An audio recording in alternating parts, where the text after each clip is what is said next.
Debbie Abrahams. Thank you, Madam Deputy Speaker. And can I start by saying thank you so much for granting this adjournment debate, a really important issue. The first duty of any government, Madam Deputy Speaker, is to keep its citizens safe, and that particularly relates to the most vulnerable amongst us. This evening I want to discuss the deaths of vulnerable social security claimants since 2014. That these have been linked to the DWP's actions is a matter of grave concern. They show not just abject failure from the department, but from the government as well. Government ministers set policy and the department implements this. They are culpable as well. But it's not just about what policies are implemented, but how they're delivered. And that relates to the culture in the department. Actually see what the Speaker's saying. Debbie Abrahams. Thank you. I shall speak up, Madam Deputy Speaker. So as I was saying, the leadership determines the culture in an organisation. The ministers determine this. So it's not just about the policies and how they're implemented, but the tone and the culture, as I say, related to the delivery of these policies. We know that the government's health assessment process and sanctions regime leaves sick and disabled people in fear and dread as they wait for the inevitable envelope to drop on their doormat, inviting them to participate in either a work capability assessment or a personal independence assessment, or possibly both. Over 3/4 of claimants who appeal their assessment decision, telling them that they are fit for work, have the decision overturned. And that's because these are poorly people. We know that the death rates for people on incapacity benefit or ESA, which in 2013 were 4.3 times higher than that of the general population, increasing from 3.6 times in 2003, show the level of sickness and health of this group of people. And peer-reviewed research published by the Journal of Epidemiology and Community Health estimated that between 2010 and 2013, work capability assessment was independently associated with an additional 590 suicides, 280,000 cases of self-reported mental health problems, and 725,000 additional antidepressant scripts. These assessments are not only not fit for purpose, they are actually doing harm. I will. For giving way, and can I congratulate the Honourable Lady in being so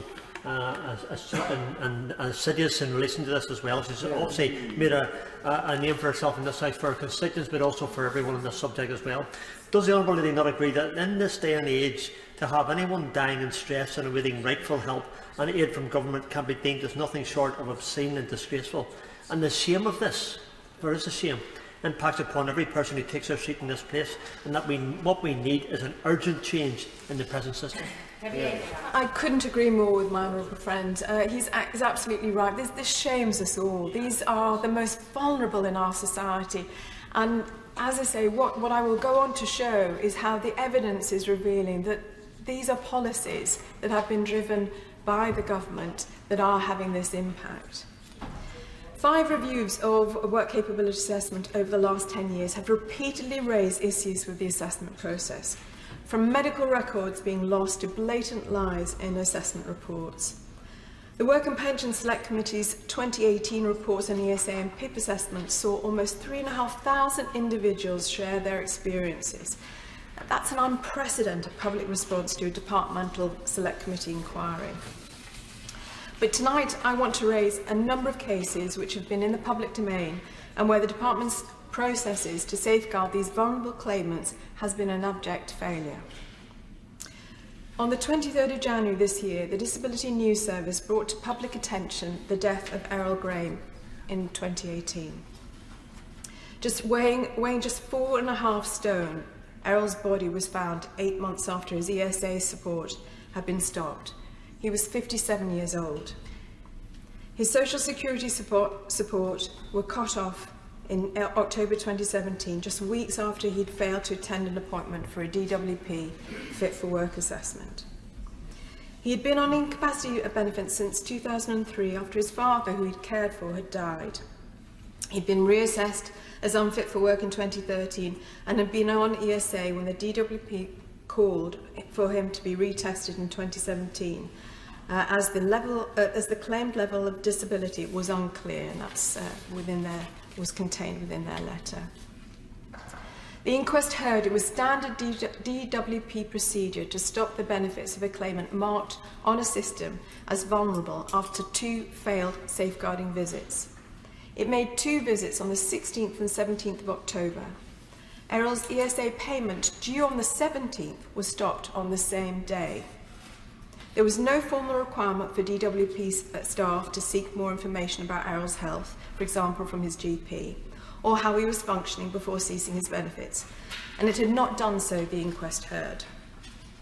The coroner's report into his death found that the safety net that should surround vulnerable people like Errol in our society had holes within it.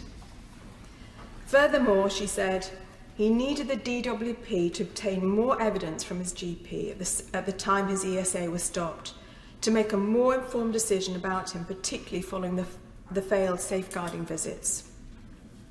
A consultant psychiatrist told the inquest that Errol was vulnerable to life stresses and that it was likely that his loss of income and housing were the final devastating stresses that had a significant effect on his mental health. His daughter-in-law Alison has been scathing, telling me of the anger she and her husband Lee feel. She said that what was particularly shocking was how the QC, acting on behalf of the government during the inquest, tried to intimidate not just the family but others as well, shouting at the police officer who found Errol's body about what else he'd seen. And particularly, what offended them deeply was that he was asked, the police officer was asked, had they found any takeaway menus or any takeaway cartons. It was quite clear at that inquest the DWP was far, and the government was far from listening and trying to learn from this, but they were seeking to blame, which is absolutely unforgivable. Well, honourable friend, I will. I thank my honourable friend for giving way, and I congratulate her on securing this important debate.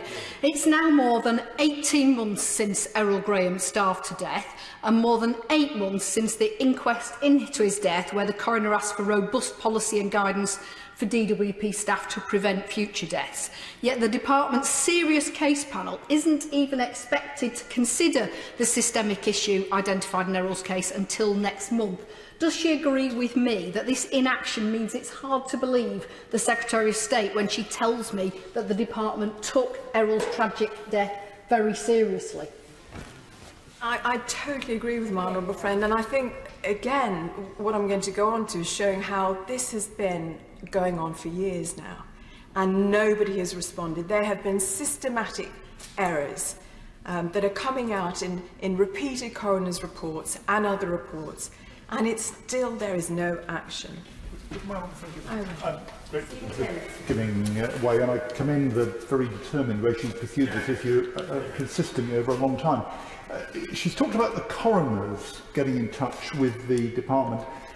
Does she share my concern, as shown in the National Audit Office's recent report, that there isn't a systematic way at the moment of compiling what coroners do say about suicides and other cases that they report to the department on? Absolutely. Again, my right honourable friend hits the nail on the head. There are systemic failures within the department, and these have to be addressed. This is just not good enough. Jodie Whiting, who's from Stockton, died on the 21st of February 2017. She was a vulnerable woman with multiple physical and mental health illnesses which left her housebound, requiring 23 tablets a day, and which meant that she was entirely reliant on social security support. In late 2016, the DWP began to reassess Jodie's entitlement to ESA. Jodie requested a home visit as she rarely left the house due to her health, and she had made clear in her reply that she had suicidal thoughts a lot of the time and could not cope with work or looking for work. Despite this, the DWP decided that Jodie should attend a work capability assessment in January. Unfortunately, Jodie missed this appointment, and on the 6th of February, the DWP decided to stop the fortnightly ESA assessments which Jodie relied on. Jodie was immensely distressed to learn that her last payment would be on the 17th of February. With the help of her family, she wrote to the DWP explaining the severity of her health conditions and asking them to reconsider their decision to terminate her ESA. But this did not happen until after her death. In addition to this, she also received letters to inform her that her housing benefit and council tax benefit would be stopped because they're linked to ESA. She told her mum, Joy, "Mum, I can't walk out of the house. I can't breathe. How am I going to work?" Just 3 days after her ESA payment on the 21st of February, her last ESA payment, Jodie took her own life. The independent case examiner concluded that the DWP was guilty of multiple and significant failings in handling the case of Jodie Whiting, and found that the DWP failed 5 times to follow its own safeguarding rules in the weeks leading up to her suicide. In addition, a report by psychiatrist Trevor Turney says Jodie Whiting's mental state was likely to have been substantially affected by the DWP's decision to remove her out of work benefits for missing a work capability assessment she did not know about. This is now the subject of an appeal for a new inquest to the Attorney General, and speaking to Jodie's family today, they are desperate to know when they may hear from the AG about this. And then there's Stephen Smith. Last April we learned that Stephen, the Liverpool man who many people remember on the front of various newspapers, and we saw his emaciated body, more reminiscent of someone from a concentration camp rather than 21st century Britain, had died of multiple organ failure after being found fit for work.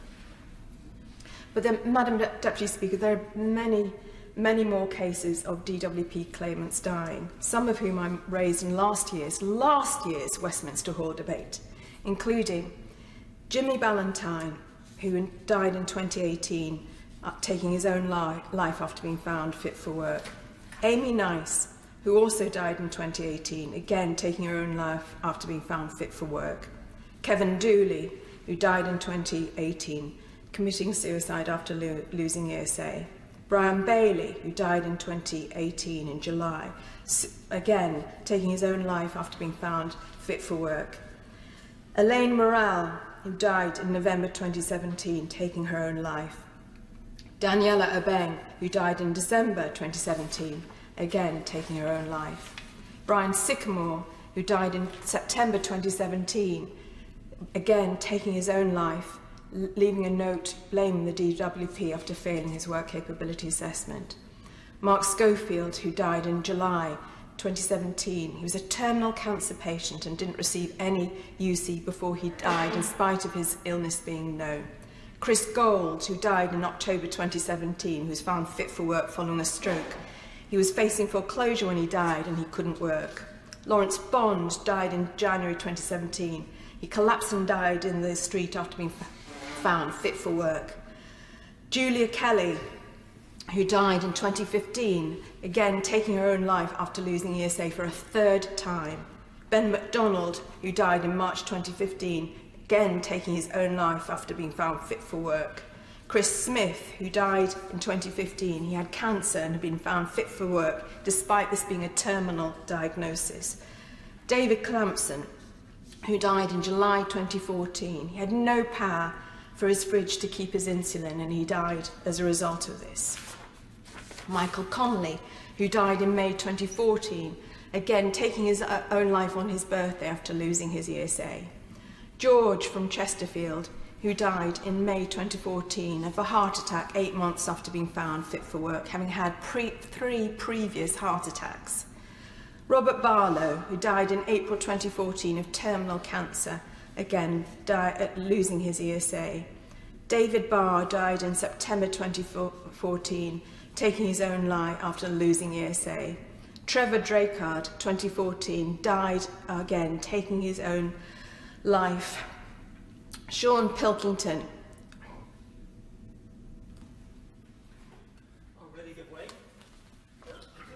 Very conscious that what the Honourable Lady is referring to a number of names.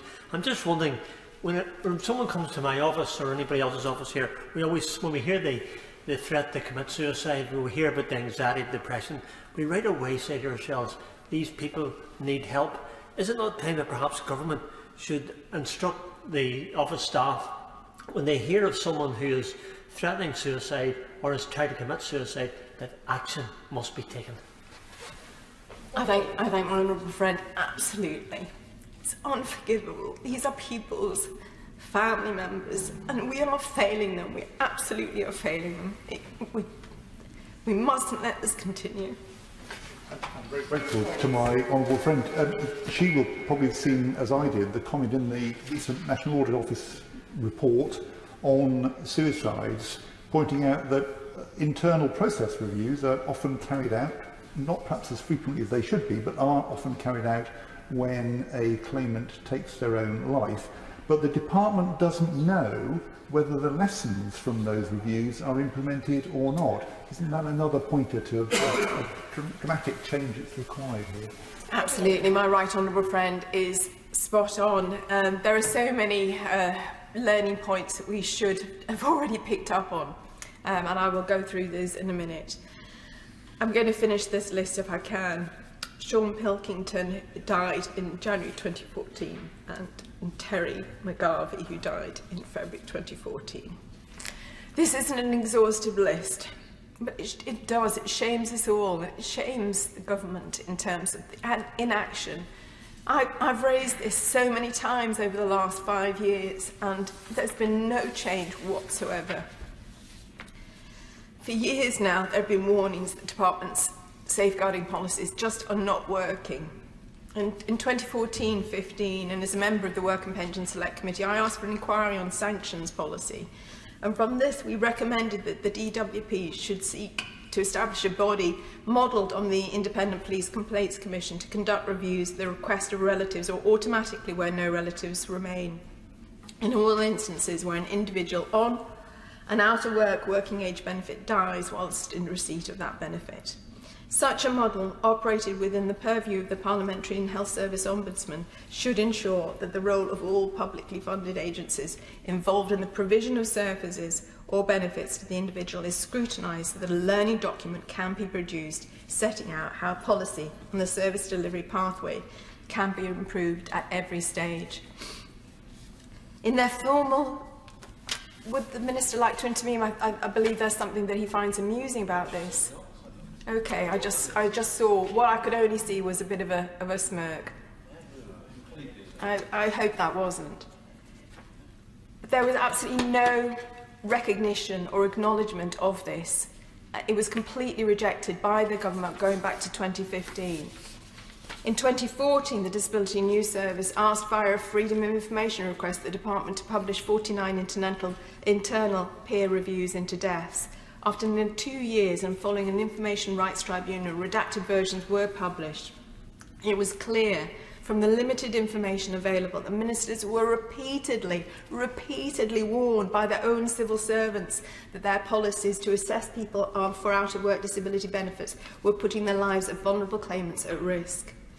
More recently, as my right honourable friend has mentioned, on the 7th of February this year, following a request from the former chair of the Work and Pension Select Committee, the NAO published a briefing report which sets out the findings from their inquiries with the department on the information it holds on benefit claimants who ended their lives by suicide.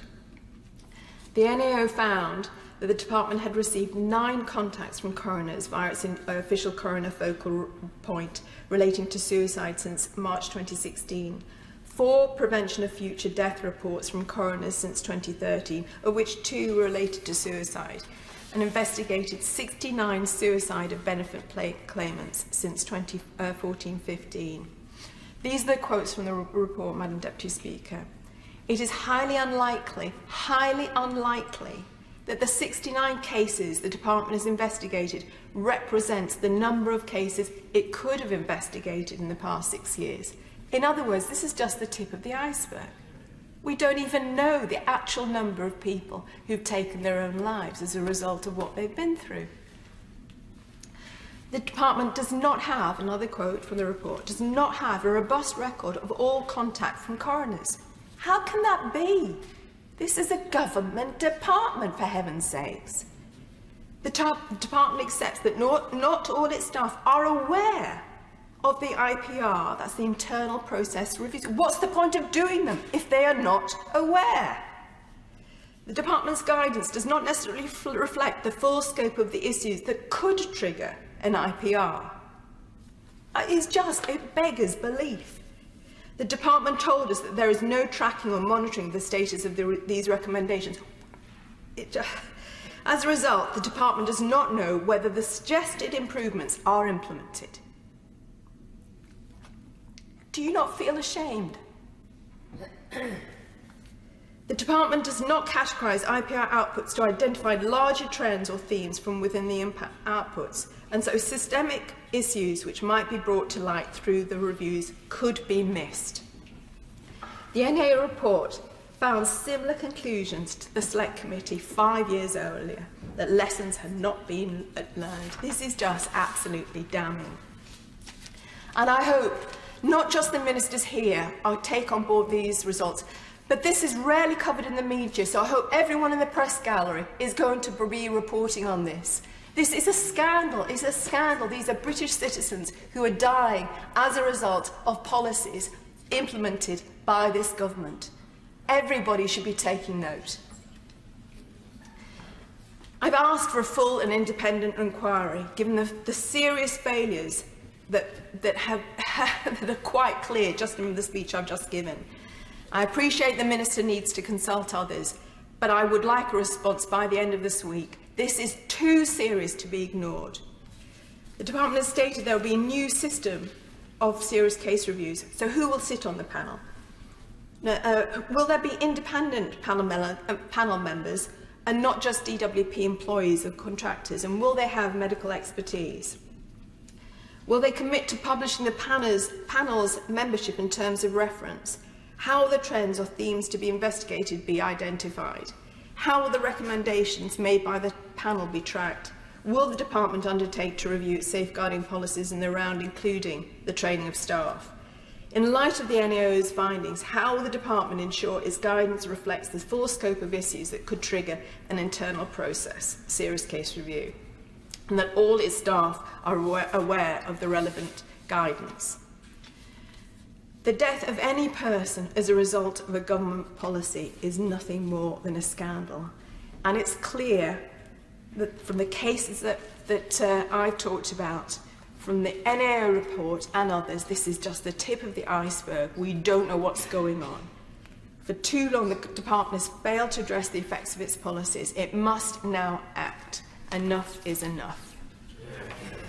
Minister Justin Tomlinson. Thank you, Madam Deputy Speaker. And I am conscious I haven't got a long time to respond to this very important and serious subject. And I do pay tribute to the Honourable Member for Oldham East and Saddleworth, who has clearly demonstrated not only her genuine passion on this incredibly important subject, but has been a long-standing campaigner in this area, highlighting both through her work on the Work and Pension Select Committee, various debates in Parliament and work within the media to highlight the plight of some of the most vulnerable people in society. I do pay tribute. We do take very seriously all of the points that have been raised. As I said, I'm conscious of time. If we don't cover all of the things, there will be further opportunities. And day in, day out, Madam Deputy Speaker, DWP as a department interacts with many, many people, around 20 million each year, and a number of these are some of the most vulnerable in our society. In the vast majority of interactions with these people, we get it right. The well-being of everyone who interacts with DWP is of the utmost importance. That is why we improve support and guidance for staff on how best to support vulnerable people and are constantly looking at our processes, striving for continuous improvement. However, Madam Deputy Speaker, we concede that there are cases where we haven't got it right, for which we apologise.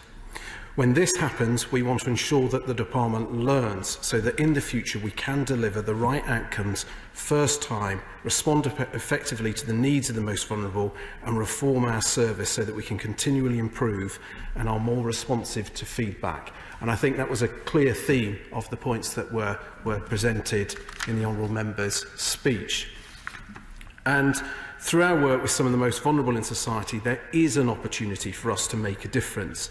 And both myself and the Minister for Welfare Delivery are passionate about that in terms of identifying vulnerable claimants, making sure there is personalised and tailored support, making sure that we are signposting or working in partnership with other organisations to give the very best possible support, and crucially, where things are not right, learn lessons.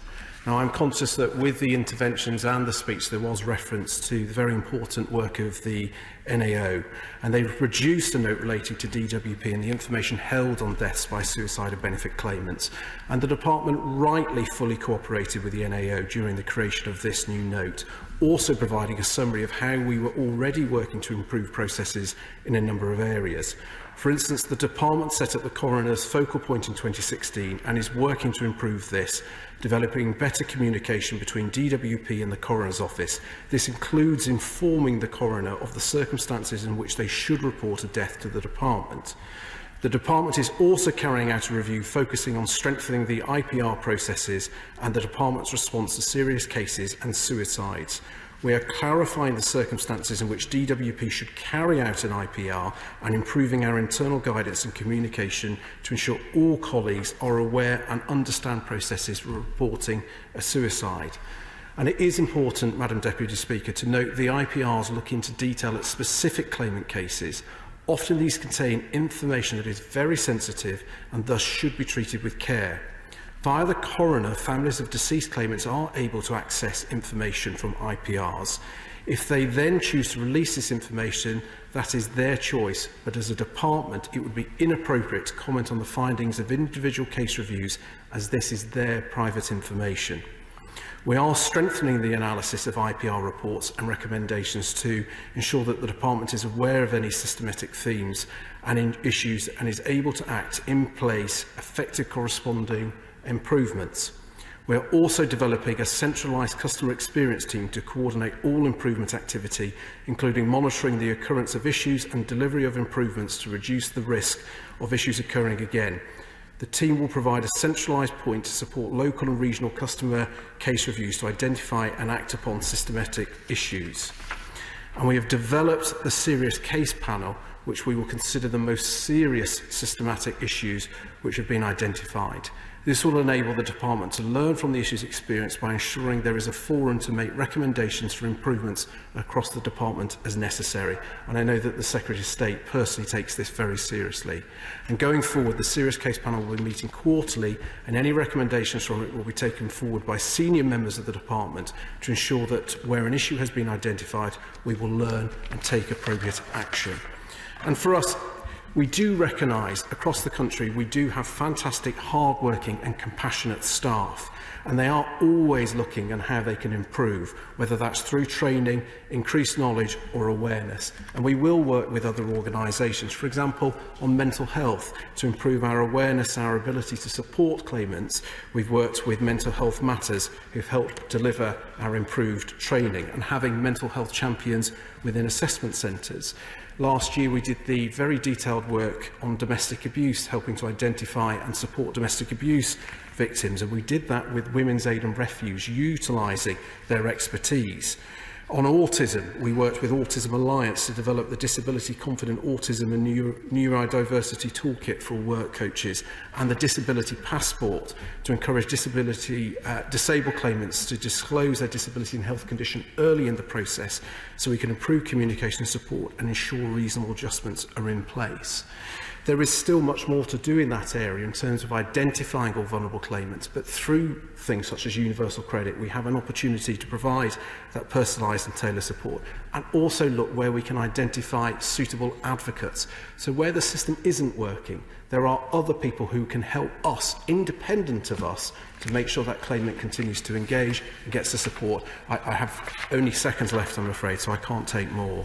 There is a real commitment from this department to learn the lessons, to continue to improve the support that we provide to people often with very complex and difficult needs, whether that's mental health, dealing with drug and alcohol dependency, working cross-government, utilising all of the way to provide that wraparound support, building on initiatives like Duty to Refer that is so integral in helping avoid people becoming homeless, working within the prison system, having our work coaches in place to put the support ready before they come back out, doing everything we possibly can. There is still more to learn. We have an opportunity later this year through the Green Paper that will look at claimant experience, assessment, trust in the system, and finally the National Disability Strategy, personally supported by the Prime Minister. The question is that this House do now adjourn. As many of us are of that opinion say aye. The ayes have it. Order.